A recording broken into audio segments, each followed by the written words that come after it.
Hello friends, అందరికీ నమస్తే అండి. Welcome to our channel. ఏపీలో రేషన్ కార్డ్ సర్వీసులకు సంబంధించి అమౌంట్ అనేది పెంచింది గవర్నమెంటు. సో, రూ. 24 చార్జెస్ ఉన్నటువంటి వాటిని రూ. 100కైతే పెంచారు. రూ. 48 చార్జెస్ ఉన్నటువంటి వాటిని రూ. 200కైతే పెంచారనమాట. అయితే ఇప్పుడు ఈ వీడియోలో మనము ఏపీలో డూప్లికేట్ రేషన్ కార్డ్ అనేది పొందవచ్చు. ఈ సర్వీస్ అనేది ఎలా పొందాలనేది నేను మీకు చెప్తాను.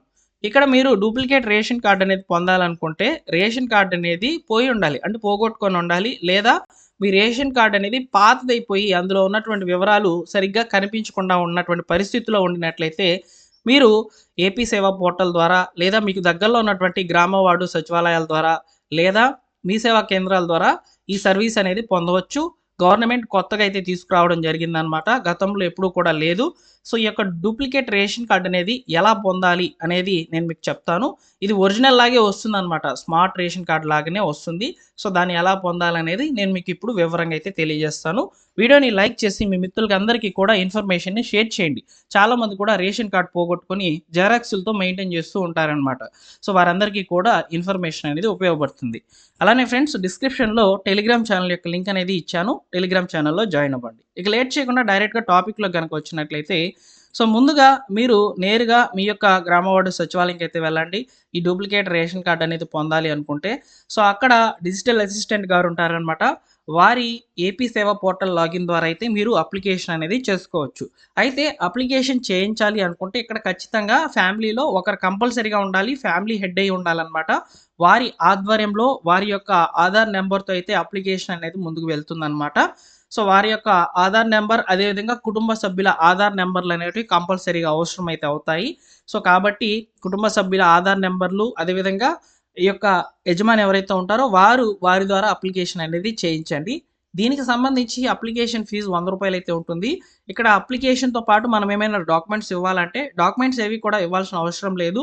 అయితే ఇక్కడ మనం డాక్యుమెంట్స్ అనేటివి ఇవ్వకుండా ఇక్కడ అప్లికేషన్ అనేది ఫిల్ చేస్తాం కాబట్టి అప్పుడు రిక్వైర్మెంట్ అయితే అవుతాయి. అప్పుడు మనం చూసుకోవాలి కాబట్టి డాక్యుమెంట్స్ అనేటివి అవసరం అవుతాయి. అవి కూడా కేవలము రేషన్ కార్డు పాతది, అదేవిధంగా ఏవైతే ఆధార్ నంబర్‌లు అయితే ఉన్నాయో కుటుంబ సభ్యులకు సంబంధించివి అవన్నీ కూడా అవసరమవుతాయన్నమాట. సో, అయితే అప్లికేషన్ ప్రాసెస్ అనేది ఎలా జరుగుతుందంటే, ఫస్ట్ ఆఫ్ ఆల్ మీ యొక్క డిజిటల్ అసిస్టెంట్ గారు ఏపీ సాప్ ఏపీ సేవా పోర్టల్‌లో లాగిన్ అవుతారనమాట. లాగిన్ అయిన తర్వాత సివిల్ సప్లైస్ నందు consumer affairs and food and civil supplies అనే ఆప్షన్‌లో మనకు డూప్లికేట్ రేషన్ కార్డ్ అనే ఆప్షన్ అయితే ఉంటుంది. సో, దాన్ని క్లిక్ చేసిన తర్వాత ఈ విధంగా డూప్లికేట్ రేషన్ కార్డ్ అప్లికేషన్‌కి సంబంధించినటువంటి ఫార్మ్ అయితే రావడం జరుగుతుందనమాట. ఇందులో మీ యొక్క కుటుంబ సభ్యులకు సంబంధించిన ఆధార్ నెంబర్ ఎంటర్ చేసి ఫ్రీ ఫిల్ అనేది కొట్టంగానే మన యొక్క వివరాలు ఆటోమేటిక్‌గా ఇక్కడ రీడైరెక్ట్ అయితే అవుతాయన్నమాట. వివరాలన్నీ కూడా వచ్చేస్తాయి. వచ్చేసిన తర్వాత ఇక్కడ చూసుకున్నట్లయితే ఫాదర్ అండ్ హస్బెండ్ నేమ్ అయితే అప్డేట్ చేయాలి. అదేవిధంగా జెండర్ ఏంటనేది అప్డేట్ చేయాలి. తర్వాత రిలీజియన్, క్వాలిఫికేషన్ అనేది అప్డేట్ చేయాలి. ఇవన్నీ అప్డేట్ చేసిన తర్వాత మొబైల్ నంబర్ అనేది అడుగుతుందనమాట. మొబైల్ నంబర్ వెరిఫై చేసుకోవాలి. ఎందుకంటే ఓటీపీ అనేది ఒకటి వెళ్తుందండి. మన రేషన్ కార్డ్‌కి ఓటీపీ అనేది రాదు కాబట్టి, సో, మీరు మొబైల్ నంబర్ ద్వారా వెరిఫై అయితే చేసుకోవాలనమాట. వెరిఫై చేసుకున్న తర్వాత ఆ ఓటీపీని వెరిఫై చేసుకున్న తర్వాత ఈ పర్మనెంట్ అడ్రెస్సు, ప్రెజెంట్ అడ్రెస్ ఇవన్నీ కూడా కరెక్ట్‌గా చూసుకోవాలి. ఎందుకంటే మనకు రేషన్ కార్డ్ అనేది ప్రింటౌట్ గాకుండా డైరెక్ట్‌గా కార్డ్ అనేది వస్తుందనమాట. ఆ కార్డ్ పోస్ట్ ద్వారా అయితే మన యొక్క అడ్రెస్‌కి అయితే పంపిస్తారు. సో, కాబట్టి అడ్రెస్ అనేది కరెక్ట్‌గా చూసుకోవాలి. సో, ఇవన్నీ కూడా కరెక్ట్‌గా చూసుకున్న తర్వాత కంటిన్యూ మీద క్లిక్ చేసిన తర్వాత మన యొక్క రేషన్ కార్డ్ డీటెయిల్స్ అన్నీ కూడా ఓపెన్ అవుతాయి. రేషన్ కార్డ్‌లో ఎవరెవరు ఉన్నారు ఆ వివరాలన్నీ కూడా చూపిస్తాయి. అవన్నీ కరెక్టా కాదా అని అడుగుతారు. అవన్నీ కూడా కరెక్ట్ అయితే కరెక్ట్ అనేది క్లిక్ చేసేసి ప్రొసీడ్ మీద క్లిక్ చేసినట్లయితే నెక్స్ట్ ఈ యొక్క బయోమెట్రిక్ వేయమని చెప్పని అడుగుతుందనమాట. బయోమెట్రిక్ అథెంటికేషన్ అనేది ఇచ్చేసిన తర్వాత మీ యొక్క అప్లికేషన్ అనేది ముందుకు వెళ్ళిపోతుంది. అయితే ఈ యొక్క అప్లికేషన్ అనేది ఇచ్చిన తర్వాత ఎన్ని రోజులకి మన యొక్క స్మార్ట్ కార్డ్ అనేది మనకు రావడం జరుగుతుందని చెప్పని అడిగితే, సో, త్వరలోనే వస్తుంది. దీనికి సంబంధించి సర్వీస్ రిక్వెస్టింగ్ డేట్స్ అనేటివి ఇవ్వలేదనమాట. మాక్సిమం ఒక 1 మంత్‌లో అయితే కార్డ్ అనేది జనరేట్ అయ్యి మీకు రావడం జరుగుతుంది. ముందు రోజుల్లో ఆ కార్డ్ యొక్క డీటెయిల్స్ అన్నీ కూడా, అంటే కార్డ్ ప్రింట్ అయిందా లేదా ఆ వివరాలన్నీ కూడా మీరు ఏదైతే మొబైల్ నంబర్ వెరిఫై చేసుకొని ఉంటారో ఆ మొబైల్‌కి అయితే మెసేజెస్ అనేటివి రావడం జరుగుతుంది. సో, మనము ఈ యొక్క ఆధార్ కార్డ్‌కి అయితే అంటే పీవీసీ కార్డ్‌కి అప్లై చేసుకున్నప్పుడు మన కార్డ్ అనేది ప్రింట్ అయింది. సో, ఈ యొక్క కార్డ్ సర్వీస్ అనేది ముందుకు వెళ్తుంది. ఇలా మెసేజెస్ అనేటివి వస్తాయి కదా! సేమ్ అదే విధంగా ఈ రేషన్ కార్డ్ సర్వీస్‌కి సంబంధించి కూడా స్మార్ట్ కార్డ్‌కి సంబంధించి అయితే ఈ డూప్లికేట్ రేషన్ కార్డ్‌కి సంబంధించి అయితే ఈ విధంగా అయితే సో, మనకు మెసేజెస్ అనేటివి ఆ మొబైల్ నంబర్‌కి అయితే పంపిస్తూ ఉంటారు. సో, కాబట్టి ఈ యొక్క వివరాలనేటివి డూప్లికేట్ రేషన్ కార్డ్‌కి సంబంధించి మీకు క్లియర్‌గా అయితే వివరంగా అయితే అందించాను. సో, వీడియోని లైక్ చేసి మీ మిత్రులకు షేర్ చేయండి.